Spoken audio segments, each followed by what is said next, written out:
Hey everyone, in today's video, I want to talk to you about how you can go about accurately applying trend lines to your charts. Now, a few weeks ago, I put out a video where I showed you a day trading strategy that is based upon trading trend line breakouts. And in that video, I said that I was going to do another one where I would show you how to apply those trend lines for that particular strategy. So in today's video, that's exactly what I want to do. But before we get into it, please make sure that you are subscribed to the channel and you have hit that bell so that you get a notification as and when I release a new video. Okay, so let's jump over to the charts and see how it is that we accurately apply trend lines to our charts. So this is the pound dollar chart, and I think the first thing we need to understand is what the difference is between the horizontal lines of support and resistance and the trend line. So most of the time, you'll probably be used to the horizontal lines of support and resistance. So these things right here, where they literally go across the chart, and what they do is they sort of like encapsulate the highs of the market and they put a ceiling or a floor underneath the market like that. And these are absolutely fantastic. I use these for my trading a lot, but for the strategy that I put out a few weeks ago, we don't actually use these. What we're trying to do is we're trying to sort of day trade the immediate breaks and the immediate momentum of the markets, as opposed to sort of trade reversals and range fake outs and things like that, which horizontal lines of support and resistance are a little bit better at doing. Although, to be honest with you, they all sort of amount to the same thing. They're levels where we're expecting the price to come to and then turn around at.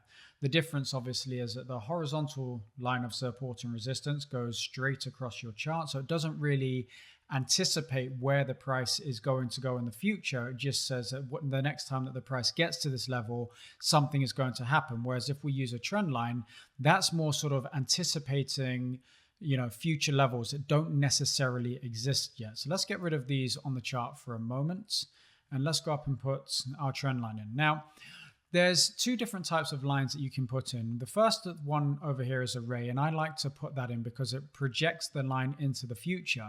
And the other one that you have is you kind of just have this trend line thing over here, which what that does is allows you to pick one point in the chart and then drag your line across, and that's the end of the line, which is absolutely fine if you're not sort of trying to project where price will go into the future. But for the purposes of the strategy that I showed you a few weeks ago, what we're really looking at is we're going to look to use a ray.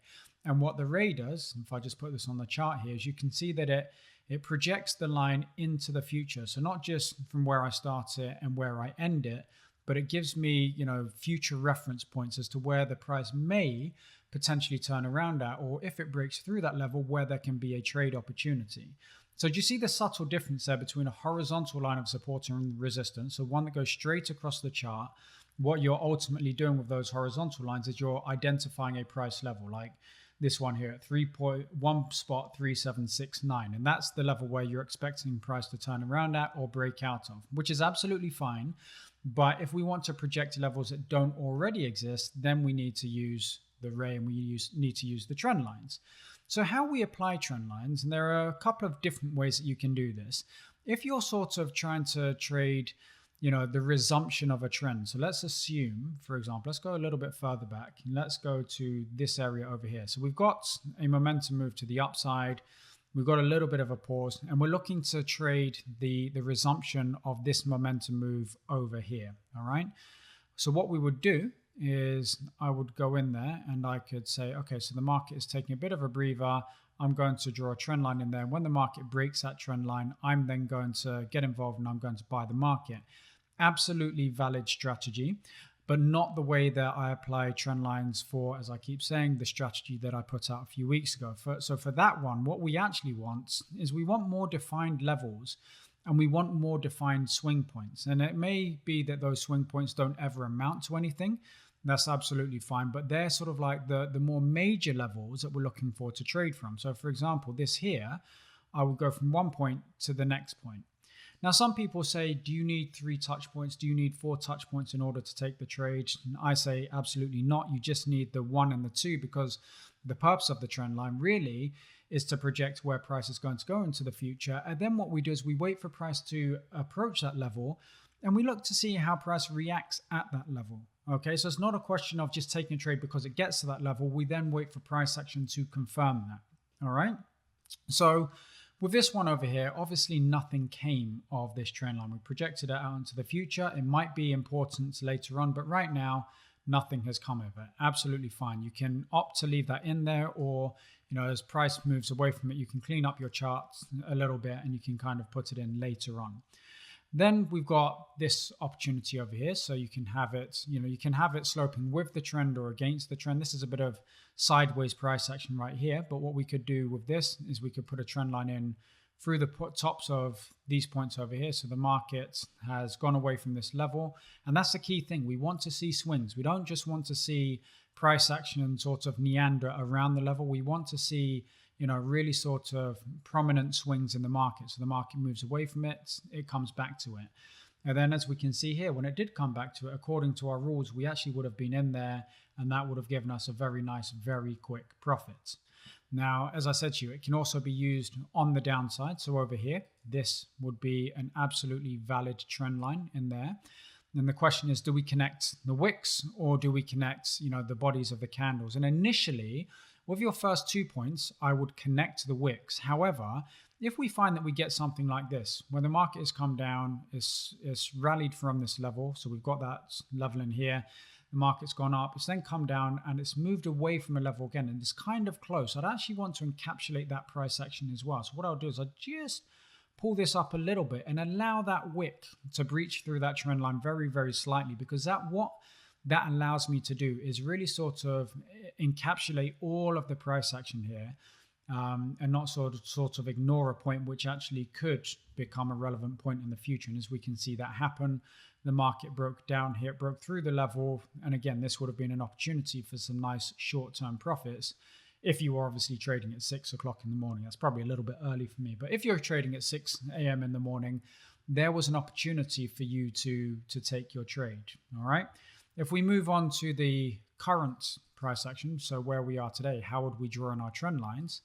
Well, at the moment, I could draw one like that, which is absolutely fine. I'll keep that in there for the future. But what I'm more interested in right now is the more immediate price action. So I will go from this high to this high over here. And as we can see, the market is, this is projecting price action into the future. So if we had a horizontal level of support and resistance, which I put in here like that, look at what happens. There wouldn't be an opportunity to trade this sort of price action that's going on right here, because we'd have to wait for it to get to this level up here, which is absolutely fine if that's the way your strategy goes, but that's not the way that our strategy works.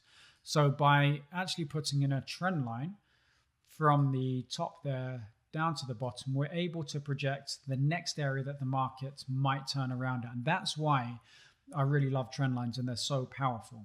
Okay, so here the market may break out, so we would have an opportunity to buy, applying the strategy that I showed you a few weeks ago. Or if you're looking to fade the trend line, so sell from resistance, and you wait for the appropriate price action here, and you could sell from this level.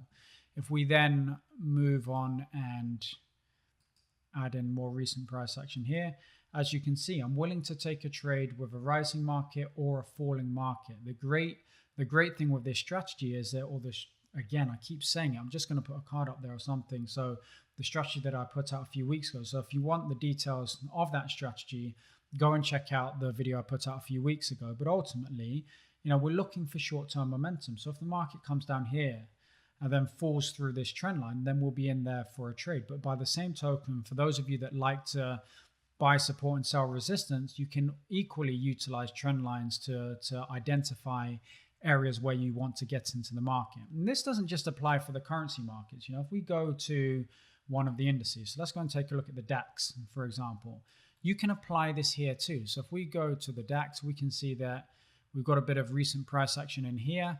Can we draw in a different trend line from the top here down? Yep, absolutely. Why not? Okay, you got to remember that trading, and you can see that I'm breaching some of the highs there very, very slightly. That's not a problem, because I'm looking for the overall price action. And what I was just saying is that you have to remember that trading, it's not really, there is a science to it. There is a way that you can kind of make things a bit more objective, but a lot of trading, there is a little bit of an art to it, and there is a bit of sort of getting used to it. And trend lines are certainly one of those areas where with more experience, you're going to get better at it. But once you learn how to utilize these things, they can be a very, very, very powerful trading tool. And as I said, it's something that you can apply to any market. So whether you're trading the FX market, whether you're trading the indices like we've got here, they're great tools for identifying areas where potentially you could have a trade opportunity. So that wraps up today's video. I hope that makes sense to you, and I hope you sort of understand it and it's something that you will utilize, because it is an extremely powerful tool. Applying trend lines to your trading, whatever trading strategy that you're utilizing, it can only enhance that strategy. So what I'd like you to do now is kind of go away, have a play with it, and really sort of prove to yourself how powerful these things are. And that's something that you want to do generally in your trading. You know, there are too many people that will just watch a video and just base everything on that video. And I don't want you to do that.